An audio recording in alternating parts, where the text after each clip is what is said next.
The grace of God and this free gift of the righteousness of God doesn't abound to anybody except through the true Christ. And the true Christ is the Christ that's revealed in the Scriptures. He is the one who says, unless you forsake all that you have, you cannot be my disciple. He is the one that says, why do you call me Lord, Lord, and do not do the things I say? He's the one that said, many will say to me in that day, Lord, Lord. And He's going to say, it's not everybody that says to me, Lord, Lord, that inherits or enters the kingdom of heaven. It's the ones who do the will of my Father in heaven. He's the same one who said that you ought not to be hearers of the word and not doers of it. He is the one who spoke this way. He is the one who said, when you have a meal, don't invite your rich friends. Invite the poor. He's the one that said, take your possessions and go sell them so that you have something to give to the poor. He's the one that said, you'll prove to be my disciples a number of different ways. By the way you treat His Word, by the fruit that you bear. He's the one that said repeatedly, follow me. And when men didn't follow Him, they went away and perished. Jesus Christ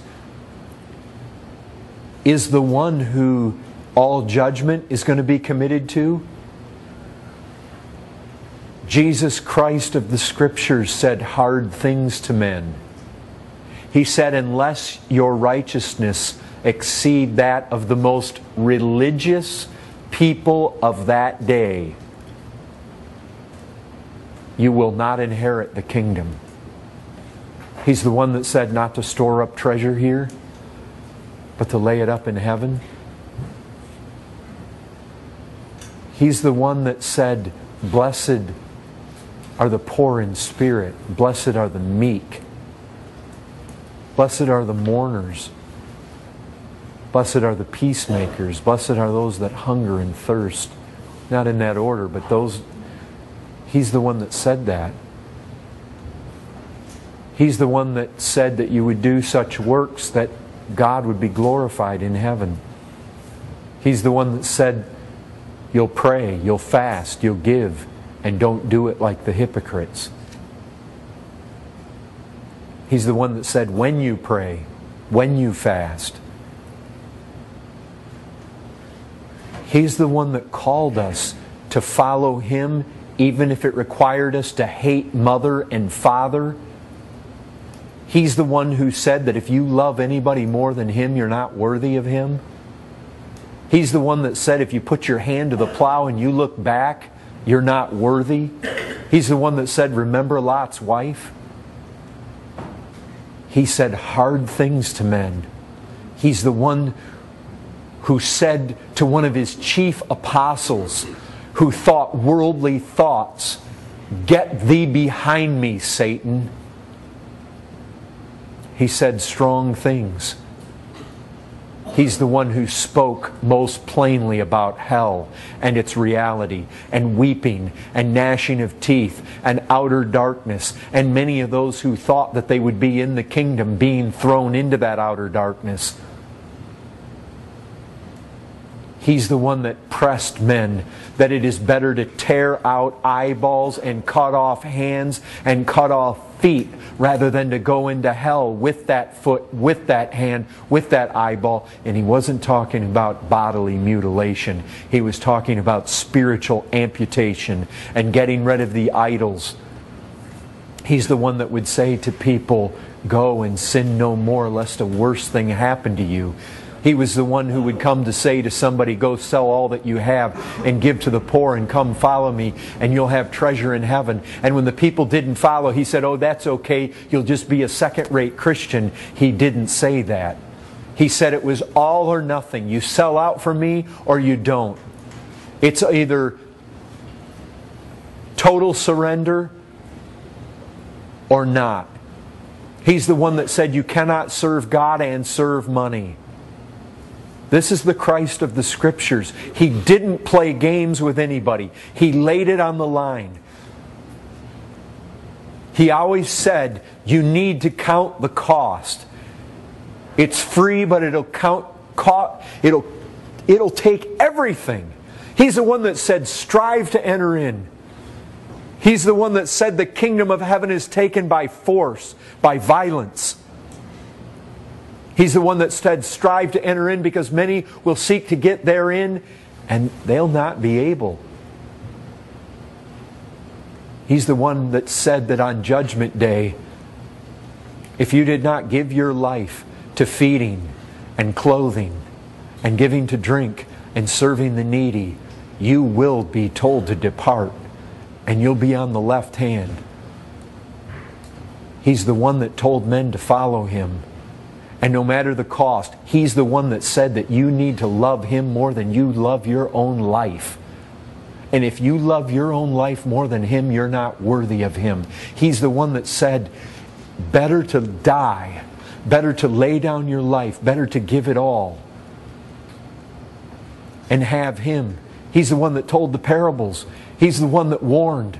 He's the one that said, here's a man. He went and sold all that he had that he could have this treasure, who is Christ. He went and sold all that he could have this pearl of great price to have Christ. He told about people who would gladly receive but not be able to endure suffering and persecution and fall away. He warned about those who would become so twisted up with cares of this world that they would become fruitless. He warned about those who were fruitless, that they were like trees ready to be chopped down and thrown into the fire, or vines. He said, abide in Him. He was not as C.S. Lewis said, He was not a tame lion. He came the Lion of the tribe of Judah, and when He walked among men, He said, learn of me, I am meek and lowly. And at the same time, He spoke with such boldness and power and lion-likeness. And He didn't mince His words. And this is the Christ. This is the one. This is the one. There is no other. You can, listen, you can call Him Christ, but if you make Him out to be less than what I just described, He is not the Christ of the Scriptures. He is another man. He is a figment of your imagination, and He does not save. Oh, brethren, folks, ladies, gentlemen, friends, visitors, this is a salvation that is without comprehension. It is not to be compared. This is a salvation that Jesus offers, whereby He comes in and He forgives all your sin. Not just a little bit of it, all of it. And He doesn't just forgive the things that you accidentally did and didn't realize you did, like with the Old Testament. You remember how it was? As long as the sin was not something that you did high-handedly, as long as it was something that was unintentional and you found out about it later, that there was a sacrifice for it. He forgives those things you did in the most high-handed, rebellious fashion. And He doesn't just forgive what you've already done. He forgives what you're going to do tomorrow and the rest of your life. All of it. All of your sin. It says as far as the east is from the west. The time you can measure how far the east is away from the west, then you can measure how far He puts all your sin away. Not just some of it. This is no Catholicism here where it's just past and now you got to make penance and do all your stuff for the future. They can have that. That is not the salvation of the Bible. Jesus Christ offers you full atonement. Full atonement can it be? Yes, it is. For all your sin. For everything. You say, what if I've murdered? Heaven has murderers. What if I've raped? What if I've committed all sorts of horrible sexual things? What if I've had bitterness and covetousness? What about sexual immorality and all sorts of impurity? And what if I was a thief? And what if I've done these horrible, wicked things and dishonored?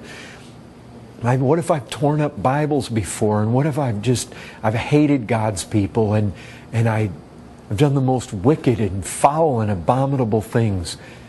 Listen, Jesus Christ, when He left heaven, He came down here to seek and save sinners. Right.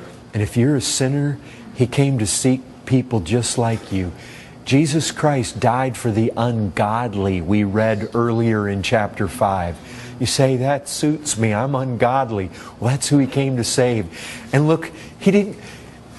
If He came and said, there's no hell, you can stay here forever, that would be glorious. That would be unspeakable. That would be undeserved. That would be mercy and grace, which would just be incomprehensible. But that's not what He does. He comes along and He says, I will forgive all your sins, and I will take you to be with me in the paradise of God, and I will seat you on my Father's throne with me, and you will reign with me, and you will be my wife. I will make you my bride, and I will take you to myself to be with me forevermore, and you will come into the family of God. You will be a son of the Most High. He will be my God and your God. He will take us into such glory. And not only that, He will transform us into the same image of Himself. This is the kind of salvation that He offers. But only through this one man.